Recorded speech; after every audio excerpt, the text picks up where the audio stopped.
శ్రీ శ్రీ పరమహంస యోగానంద గారి మానవుడి నిత్యాన్వేషణ రోజువారీ జీవితంలో భగవంతుణ్ణి అనుభవంలోకి తెచ్చుకోవడం మీద ప్రసంగాల వ్యాసాల కూర్పు మొదటి పుస్తకంలోని 47వ ప్రసంగం జ్ఞాపక శక్తిని పెంపొందించుకునే కళ. సెల్ఫ్ రియలైజేషన్ ఫెలోషిప్ అంతర్జాతీయ కేంద్ర కార్యస్థానం లాస్ ఏంజలీస్, కాలిఫోర్నియాలో ఆగస్టు 28, 1932లో ఈ ప్రసంగం ఇవ్వబడింది. దీని గురించి ఫుట్ నోట్లో ఈ విధంగా ఉంది. మౌంట్ వాషింగ్టన్ కేంద్రంలో పరమహంస యోగానంద గారు నడిపిన వేసవి తరగతుల వరుసలో ఒకానొక తరగతిలో చేసిన ప్రసంగ పాఠం. ఆ తరగతులు ఒక విశాలమైన మిరియాల చెట్టు కింద జరిగేవి. ఆ చెట్టును ఆయన పత్ర దేవాలయం, ద టెంపుల్ ఆఫ్ లీవ్స్ అనేవారు అని కూడా చెప్పబడింది. జ్ఞాపక శక్తిని పెంపొందించుకునే కళ.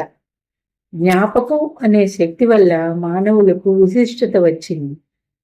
అన్ని ప్రాణుల ఆత్మలకు తాము భగవంతుడి నుంచి ఉత్పన్నమయ్యామనే అచేతనమైన జ్ఞానం ఉండడం వల్ల స్వాభావికంగా అవి తమ ఉత్పత్తి స్థానాన్ని, భగవంతుణ్ణి వెతుకుతూ ఉంటాయి.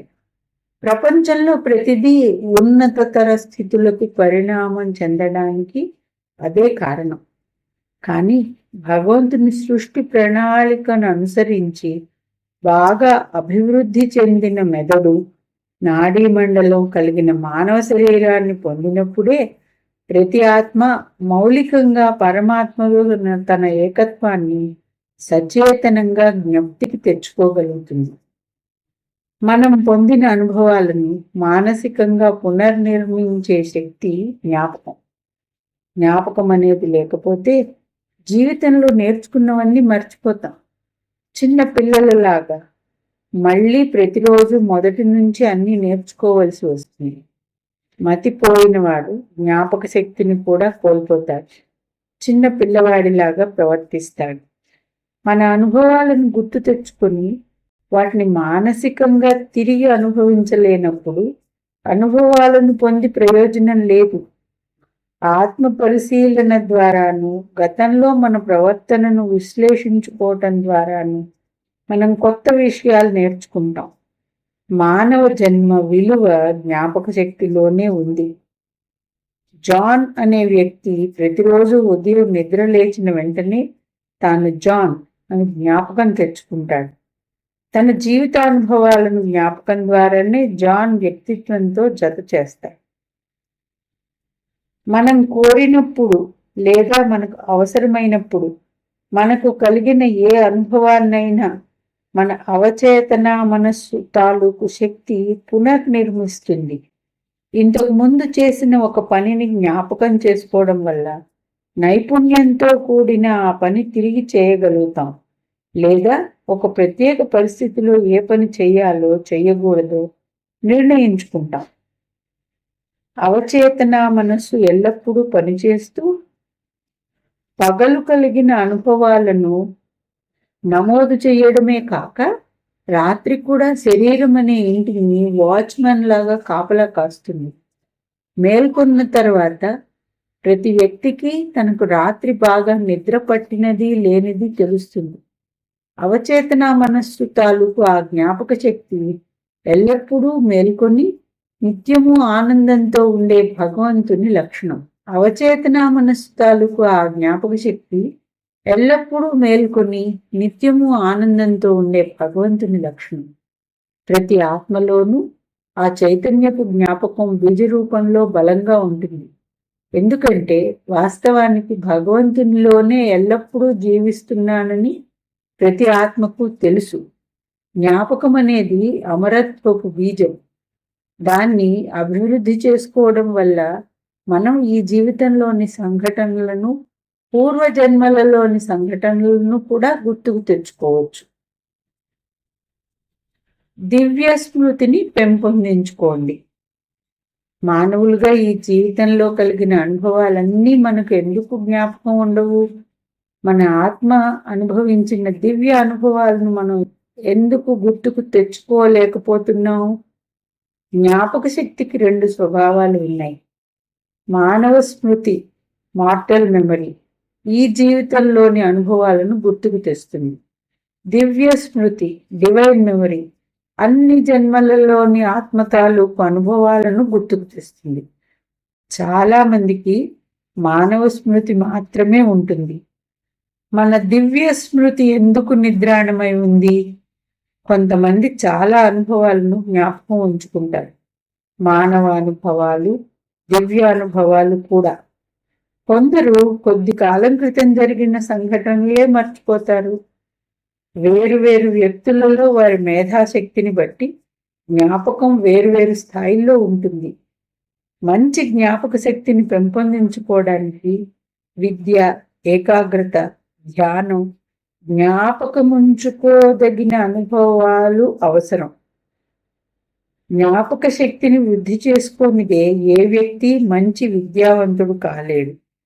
ఒక వ్యక్తి ఒక అనుభవం పొంది దాన్ని మర్చిపోతే అతని చేతనా మనస్సుకు ఆ అనుభవం తాలూకు ఏ ఫలితము దక్కదు.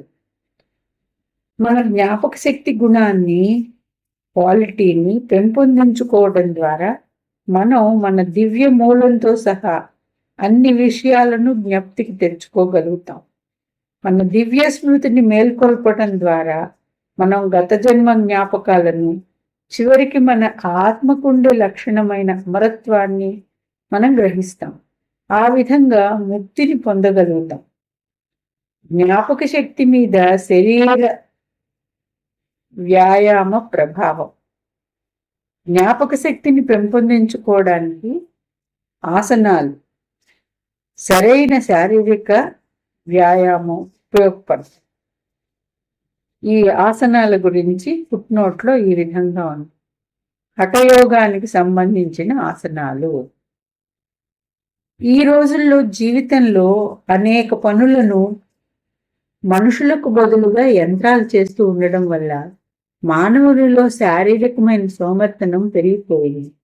అతనికి సక్రమమైన శారీరక వ్యాయామం ఎంతో అవసరం. ఇప్పుడు ఇంటిలోనే శారీరక వ్యాయామం చేసుకోవడానికి తగిన యంత్ర పరికరాలను కనుగొంటున్నారు. శరీర వ్యాయామం చేస్తున్నప్పుడు దాని నుండి పూర్తి ప్రయోజనం పొందాలంటే దాని మీద మనస్సును పూర్తిగా లగ్నం చేయడం అవసరం. కేవలం కండరాలను బిగించటం వల్లనే కాక ఏకాగ్రతా శక్తి ద్వారా ప్రాణశక్తిని మేల్కొల్పి దానికి దిశానిర్దేశం చేయడం ద్వారానే శరీరంలో బలం పెంపొందుతుంది. జ్ఞాపక శక్తిని పెంచే ఆహార పదార్థాలు. మెదడుకు బలాన్నిచ్చే కొన్ని ఆహార పదార్థాలు ఉన్నాయి. అలాగే కండరాలకు పనికి వచ్చేవి, నాడులకు పనికి వచ్చేవి, వివిధ శరీర అవయవాలకు పుష్టినిచ్చి నిలబెట్టేవి అనేక రకాల ఆహార పదార్థాలు ఉన్నాయి. జ్ఞాపక శక్తిని పెంచుకోవడంలో మనకి సహాయపడటం కోసం మెదడును బలపరిచే ఆహారం తినాలి. ఆహారంలోని మాంసకృత్తులు జ్ఞాపక శక్తిని పెంపొందిస్తాయి. అక్రూటు, బాదంకాయల పప్పును పిండి చేసి కొన్ని చుక్కల నిమ్మరసాన్ని లేదా నారింజ రసాన్ని కలిపి రాత్రి నిద్రపోయే ముందు తీసుకోవడం వల్ల జ్ఞాపక శక్తి అభివృద్ధి చెందుతుందని యోగులు అంటారు. పాలు, జున్ను కూడా మెదడుకు మంచి ఆహారం. ఆందోళన, ఒత్తిడి ఎక్కువగా ఉన్నప్పుడు ఒక గ్లాసు నీటిలో 1-2 నిమ్మకాయలు పిండిన రసం తాగడం, చల్లని నీరు తలపై రుద్దుకోవడం, కణతలపైన, కనుబొమ్మల మధ్య, ముక్కు, చెవులపైన చల్లని నీరు చల్లుకోవడం చేయమని యోగుల సలహా. వెంటనే నాడీ మండలంలో ప్రశాంతత ఏర్పడుతుంది. మనసు శాంతమై మంచి జ్ఞాపక శక్తి తిరిగి లభిస్తుంది. ఎక్కువగా కొవ్వు పదార్థాలు తినవద్దు. దానివల్ల మెదడు పై భాగంలోని రక్తనాళాలలో కొవ్వు పేరుకుపోతుంది. పంది మాంసం, గొడ్డు మాంసం ఆరోగ్యానికి హానికరమని హిందువులు చెబుతారు.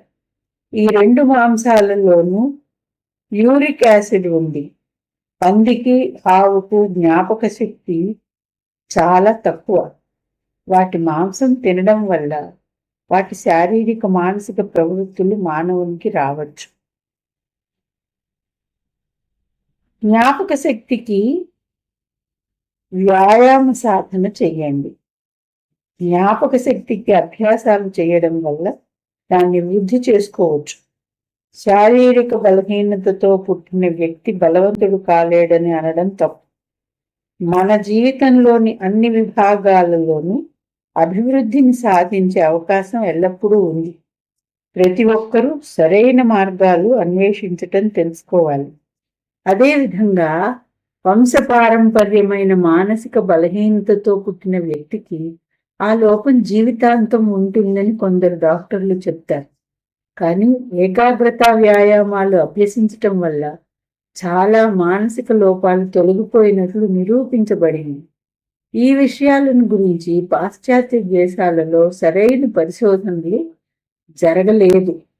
అందుచేత భారతదేశంలో కొన్ని శతాబ్దాల నుండి యోగులచే బోధింపబడుతున్న గాఢమైన ఏకాగ్రత అనే కళతో ఇక్కడి మానసిక శాస్త్రజ్ఞులకు పరిచయం లేదు. చాలా మందికి ఏకాగ్రతను అభివృద్ధి పరుచుకునే పద్ధతులు సరిగా తెలియవు. మానసిక శక్తులు ఉంటాయి, కానీ అవి అభివృద్ధి చెందలేదు. మానసిక సామర్థ్యాన్ని పెంపొందించుకోకపోతే చివరికి చాలా కష్టాలు ఎదురవుతాయి. మెదడుకు కూడా శరీరంలాగానే ఆరోగ్యంగా ఉండాలంటే సరైన వ్యాయామం అవసరం. అందుచేత మంచి జ్ఞాపక శక్తి పెంపొందించుకోవడానికి శరీర వ్యాయామం, ఆరోగ్యకరమైన ఆహారంతో పాటు మానసిక శిక్షణ కూడా అవసరమే. విషయాలను జ్ఞాపకం ఉంచుకోవడానికి ప్రయత్నం చేయండి. దృశ్యమానం అంటే మానసిక బింబదర్శన చేయు కళను అభ్యసించండి. ఒక వస్తువుని కానీ దృశ్యాన్ని కానీ చూసి తర్వాత మీ మనసులో ఆ చిత్రాన్ని పునర్నిర్మించుకోవడానికి ప్రయత్నించండి. పాటల, భక్తి గీతాల మాటలను, రాగాలను గుర్తుకు తెచ్చుకుని మానసికంగా పాడుకోవడం వల్ల కూడా జ్ఞాపక శక్తి వృద్ధి చెందుతుంది. అనుభూతితో చేసిన పనులు లేదా భావావేశాన్ని కలిగించే పనులు కూడా జ్ఞాపక శక్తికి దోహదం చేస్తాయి. కవిత్వానికి, సంగీతానికి కూడా భావావేశపు విలువలు ఉన్నాయి. మన జీవితంలోని గాఢమైన దుఃఖాలు, సంతోషాలు మనందరికీ జ్ఞాపకం ఉంటాయి. ఎందుకంటే వాటిని గాఢంగా మనం అనుభవించాం.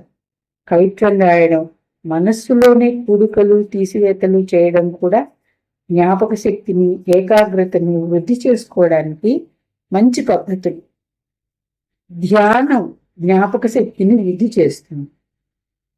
మన జ్ఞాపక శక్తిని పెంపొందించుకోవడానికి మనం ప్రతి పనిని గాఢమైన శ్రద్ధతో చేయాలి. చాలా మంది తమ పనులను పరధ్యానంగా చేస్తారు. వారి పనులకు, ఆలోచనలకు మధ్య పెద్ద అగాధం ఉంటుంది. అందుచేతనే వారు దేన్ని సరిగా గుర్తుంచుకోలేరు. ఏదైనా గుర్తుంచుకోవాలని అనుకున్నప్పుడు దాన్ని బాగా శ్రద్ధతో చేయాలి. అనవసరమైన హడావిడి చేయకూడదు. కానీ ఏ పని చేసినా పూర్తిగా మనస్సు పెట్టి చేయాలి. చర్చిలో కానీ, మందిరంలో కానీ ప్రవచనాలను చాలా శ్రద్ధతో వినాలి. ఇంటిలోని పనులు కూడా శ్రద్ధతోనూ ఆసక్తితోనూ చేయండి. చేస్తూ ఉన్న పనిపైన చేతనా మనస్సును, కాన్షియస్ మైండ్ ఉంచడం మన మనస్సు లోతుల్లో, బ్యాక్గ్రౌండ్ నిరంతరం భగవత్ చింతనకు ఆటంకం కలిగించదు. కానీ ధ్యానం చేస్తూ ఉన్నప్పుడు భగవంతుని గురించి మాత్రమే ఆలోచించాలి. ధ్యానం వల్ల జ్ఞాపక శక్తి బలపడుతుంది. ధ్యానం అంటే ఏమిటి? ఆత్మతో ఐక్యం చెందడం.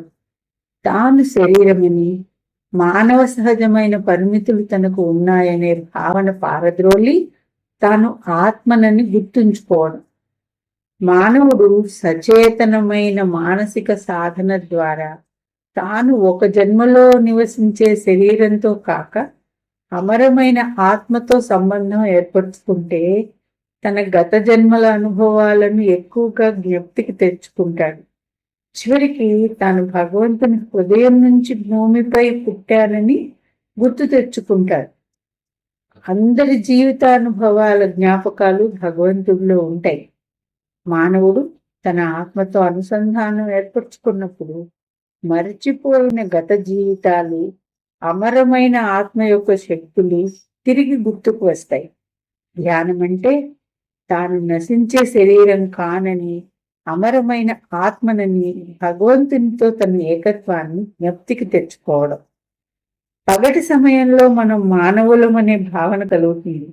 కానీ రాత్రి కలలు లేని గాఢ నిద్రలో మానవత్వ భావనను మర్చిపోతాం. ధ్యానంలో శరీరంతో తాదాత్మ్యతను సచేతనంగా మర్చిపోవడానికి ప్రయత్నించవచ్చు. దేహస్పృహను విడిచిపెట్టి మనం ఆత్మలమనే విషయాన్ని గుర్తుంచుకోవచ్చు. ఈ అభ్యాసాన్ని కొనసాగించేవాడు జ్ఞాని అవుతాడు. మంచి అనుభవాలను గుర్తుంచుకోండి. మంచిని గుర్తుంచుకోవడానికే మానవునికి జ్ఞాపక శక్తి ఇవ్వడం జరిగింది. దాన్ని దుర్వినియోగం చేయడం హానికరం. ఇంకొక వ్యక్తి మీకు చేసిన అపకారాన్ని గుర్తుంచుకొని అతన్ని ద్వేషించటం జ్ఞాపక శక్తిని దుర్వినియోగం చేయడమే. కానీ విచారకరమైన సంఘటనలను గుర్తు తెచ్చుకుని దానివల్ల తగిన పాఠాలు నేర్చుకోవటం సద్వినియోగమే. ఎందుకంటే ఏ పొరపాట్లు చేయడం వల్ల దుష్ఫలితాలు కలిగాయో వాటిని తిరిగి చేయకుండా ఉండవచ్చు.